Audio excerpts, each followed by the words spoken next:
സുഹൃത്ത് US president Donald ട്രംപുമായുള്ള നാടകീയമായ തെറ്റിപ്പിരിയലിന് പിന്നാലെ അമേരിക്കയിൽ പുതിയ രാഷ്ട്രീയ പാർട്ടി പ്രഖ്യാപിച്ചിരിക്കുകയാണ് ഇലോൺ മസ്ക്. മസ്ക് എന്തിനുള്ള പുറപ്പാടാണെന്ന് ചോദിക്കുന്നവർ ഏറെയാണ്. മസ്കിന്റെ അമേരിക്ക പാർട്ടി മൂന്നാം കക്ഷിയുടെ ഉദയമോ എന്ന ചോദ്യവും മറ്റൊരു വശത്തുണ്ട്. പ്രസിഡന്റ് തെരഞ്ഞെടുപ്പിൽ മസ്കിന് മത്സരിക്കാൻ സാധിക്കുമോ? അങ്ങനെ ചോദ്യങ്ങളും സംശയങ്ങളും അനവധിയാണ്.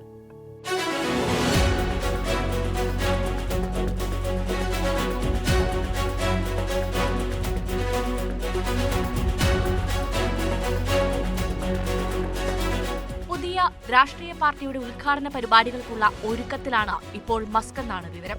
അമേരിക്കയിൽ ഒരു പുതിയ രാഷ്ട്രീയ പാർട്ടി രൂപവൽക്കരിക്കേണ്ടതിന്റെ ആവശ്യകത സംബന്ധിച്ച ചോദ്യമുന്നയിച്ചുകൊണ്ട് എക്സിൽ അഭിപ്രായ സർവേ നടത്തിയതിന് പിന്നാലെയായിരുന്നു പ്രഖ്യാപനം. പുതിയൊരു രാഷ്ട്രീയ ബദൽ 2-1 എന്ന ആനുപാതത്തിൽ പൊതുജനങ്ങൾ ആഗ്രഹിക്കുന്നു. ധൂർത്തും അഴിമതിയും കൊണ്ട് രാജ്യത്തെ പാപ്പരാക്കുന്നൊരു ഏകകക്ഷി ഭരണ സംവിധാനത്തിലാണ് ജീവിക്കുന്നതെന്നും ജനാധിപത്യത്തിലല്ലെന്നും മസ്ക് വിമർശിച്ചിരുന്നു. അതേസമയം പാർട്ടി എവിടെയാണ് രജിസ്റ്റർ ചെയ്തതെന്ന കാര്യം മസ്ക് പറഞ്ഞിട്ടില്ല. അമേരിക്കയിൽ നിയമാനുസൃതമായി പാർട്ടി ഉണ്ടാക്കാൻ ഫെഡറൽ ഇലക്ഷൻ കമ്മീഷനിൽ രജിസ്റ്റർ ചെയ്യണമെന്നാണ്. എന്നാൽ FECയുടെ പുതിയ പട്ടികയിൽ മസ്കിന്റെ പാർട്ടിയുടെ പേരുൾപ്പെട്ടിട്ടില്ലെന്നും റിപ്പോർട്ടുകളുണ്ട്. അമേരിക്കയുടെ ദീർഘകാല രാഷ്ട്രീയ ചരിത്രത്തിൽ റിപ്പബ്ലിക്കന്മാരോ ഡെമോക്രാറ്റുകളോ മാത്രമേ അധികാരത്തിലെത്തിയിട്ടുള്ളൂ. ഈ സംവിധാനത്തോട് വോട്ടർമാരിൽ പലർക്കും എതിർപ്പുണ്ട്. മൂന്നാം കക്ഷിയാക്കുമെന്ന സാധ്യതയോടെ പല പാർട്ടികളും ഉദയം ചെയ്തിരുന്നെങ്കിലും അവയ്ക്കൊന്നും കാര്യമായ നേട്ടമുണ്ടാക്കാനായിട്ടില്ല. പാർട്ടി പ്രഖ്യാപിക്കുമെന്ന് മസ്ക് സൂചന നൽകിയ ജൂൺ 30 മുതൽ ജൂലൈ 2 വരെ ക്വാണ്ടസ് ഇൻസൈറ്റ് നടത്തിയ അഭിപ്രായ സർവേയിൽ 14% വോട്ടർമാർ പൂർണ്ണമായും 26 പേർ ഭാഗികമായും മസ്കിന്റെ പാർട്ടിയെ പിന്തുണയ്ക്കുന്നു. അടുത്ത വർഷം നടക്കുന്ന മിഡ് ടേം തെരഞ്ഞെടുപ്പിൽ തന്റെ പാർട്ടി മത്സരിക്കുമെന്ന് മസ്ക് സൂചിപ്പിച്ചിട്ടുണ്ട്.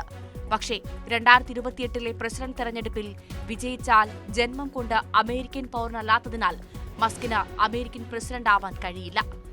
1971 ദക്ഷിണാഫ്രിക്കയിലെ പ്രിട്ടോറിയയിലാണ് മസ്ക് ജനിച്ചത്. കഴിഞ്ഞ പ്രസിഡന്റ് തെരഞ്ഞെടുപ്പിൽ റിപ്പബ്ലിക്കൻ സ്ഥാനാർത്ഥിയായിരുന്ന ട്രംപിനെ വിജയിപ്പിക്കാൻ കോടികളാണ് ലോകത്തെ ഏറ്റവും സമ്പന്നനായ മസ്ക് ചെലവഴിച്ചത്.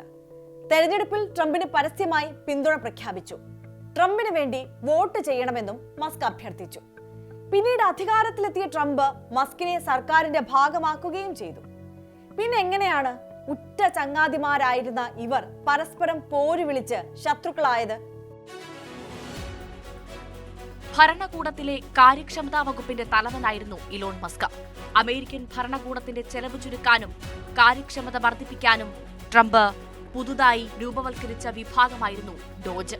ഇതിന്റെ മേധാവിയായ മസ്കിന്റെ പ്രവർത്തനത്തെ പ്രകീർത്തിച്ച് ആദ്യഘട്ടത്തിൽ ട്രംപ് രംഗത്തെത്തിയിരുന്നു.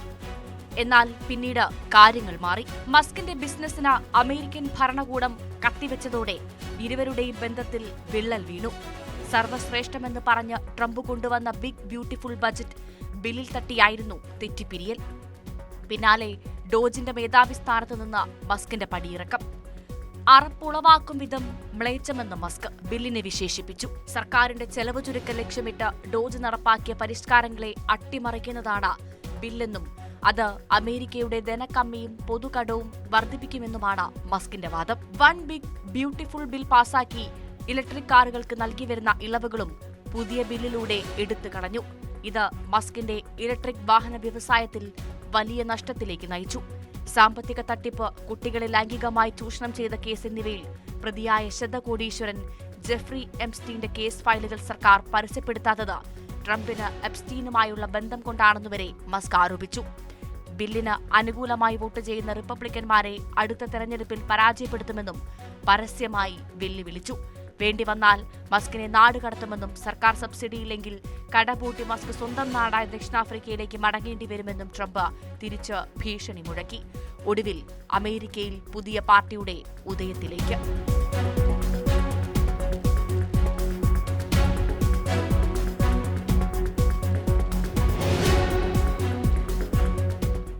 പല യുദ്ധങ്ങളും അവസാനിപ്പിക്കാൻ മധ്യസ്ഥത വഹിച്ചെന്ന് അവകാശപ്പെട്ട ട്രംപിന് പക്ഷേ മസ്കിനെ അനുനയിപ്പിക്കാനായില്ല.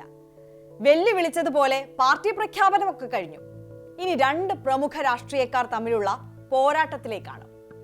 ട്രംപിന് വേണ്ടി വോട്ട് അഭ്യർത്ഥിച്ച മസ്ക് ഇനി സ്വന്തം നിലയ്ക്ക് വോട്ട് ചോദിക്കും. അമേരിക്കയിൽ മസ്ക് ഇഫക്റ്റ് വർക്കൗട്ട് ആകുമോ എന്നും കണ്ടറിയണം. കാത്തിരിക്കാം.